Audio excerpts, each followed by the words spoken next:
Hello, a very good morning. Welcome. It is Tuesday, 9:15. I'm Jane Hill. Welcome to today's. We reunited them yesterday after daughter Annie happened to see a photo of her dad online. Also, the former Premier League footballer Clark Carlisle, who's tried to take his own life, tied what sentence should be handed down by the courts.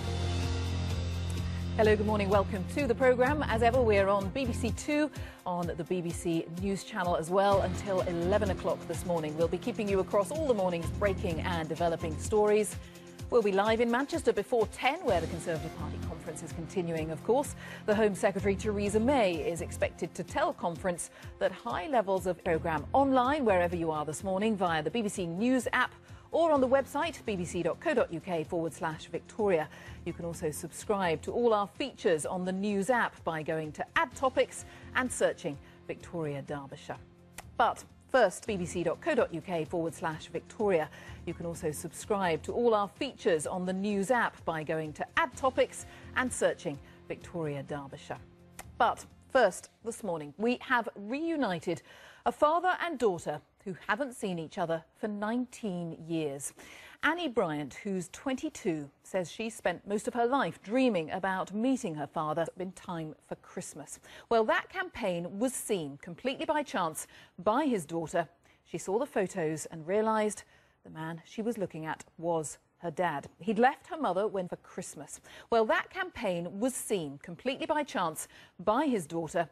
She saw the photos and realised the man she was looking at was her dad. He'd left her mother when she was just 3 years old. He spent time in and out of prison and fighting drug and alcohol addiction. Here's their story. Lovely. Now, Louise Lear has joined me. Good morning. Morning. I hope that means we're not getting a hurricane. Have you come to make us nervous? No.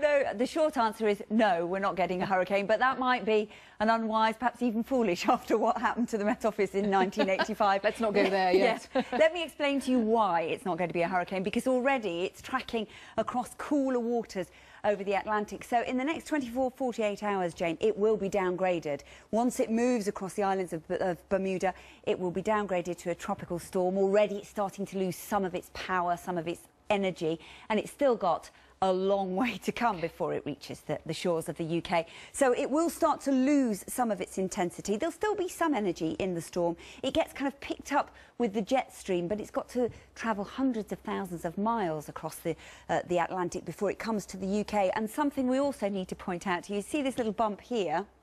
This is high pressure. It's going to calm things down. Thursday, Friday, beautiful days across the UK. Cold, but lovely. But that is actually going to act a bit like a brick wall, really. It splits the jet stream in two. And when that happens, there's still a great deal of uncertainty as to the track of that storm system.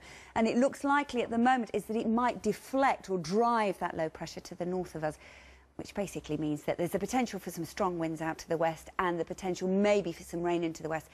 But it's not looking too bad at the moment. There's a level of uncertainty into the weekend. I'm liking the sound of the end of the week. Thank you very much, Louise. I sound like a school mum, don't I? Apologies for that. I hope you've been listening, because I shall be testing you a little bit later on. Hello, very good morning. It is Tuesday, 10 o'clock. I'm Jane Hill. Welcome to the programme if you're just joining us. Coming up here before 11. Stumbling across your long-lost father online will bring you the extraordinary story of a homeless man who's been reunited with his daughter, who he hadn't seen for almost 20 years. That was Ray and Annie just 24 hours ago. Lots and lots of comments to that today. James on Facebook says it's a heartwarming story.